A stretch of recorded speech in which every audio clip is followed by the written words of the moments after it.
Abner gets a rash. Abner the Gopher stopped under the shade of a weeping willow in order to escape the treacherous rays of the sun, even if just for a moment. The weary gopher leaned his tired form against the sturdy trunk and wiped the back of his paw across his furry forehead, cursing his lack of sweat glands, and therefore lack of centralized cooling system. Abner put his weight into his back and let himself droop to the ground in order to take the load off his aching paws. Upon sitting and allowing the feeling to return to his tired hinds that felt as if they had been walking for days, he felt a sensation that was altogether new. Chafing? Pain? A combination? What was going on? Abner looked down at his tender thighs, forced his fur to the side so he could examine the skin beneath, and true as day, his once pink and pale skin was now peeling and red as a robin. Geesh! Abner let out a cry as he accidentally ran a claw across his wound. I guess too much walking in this heat. Abner tried to stand, but the motion sent tremors of pain throughout his body and reduced him to a slumped pile of gopher. This was going to adversely impact his traveling potential unless he did something about it, and right quick. Abner decided to force himself upright. "Whoa there, Gopher!" bellowed a booming voice, followed by more booming as heavy feet trounced their way towards the willow. Abner could feel the rattling of his bones and braced himself against a supportive tree as a larger-than-life elephant bounded in. Ahoy!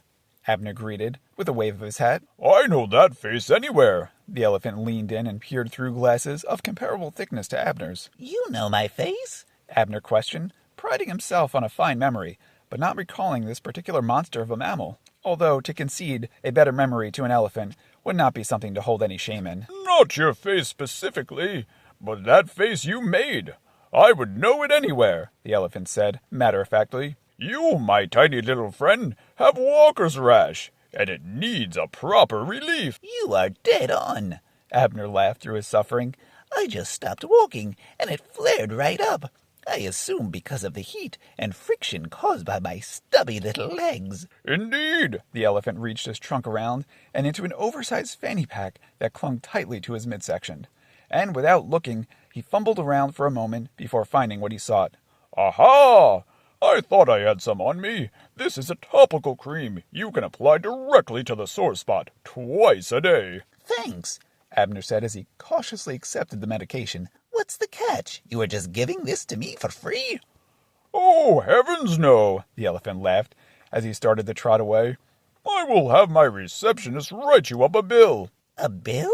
Abner said aghast. Who are you? "I am Philip." The elephant smiled. And you just walk around in the heat and hand out creams and charge people for it? "Well, in my line of business, these hot days are brutal on walkers," The elephant called back louder as his voice was already starting to fade with the distance. "I take the common cures for the common ailments and I stroll the town. It is essentially like doing house calls, but I beat them to the punch." A good service, I must admit. Abner tipped his hat in thanks. But what is your profession? "I am a pachydermatologist."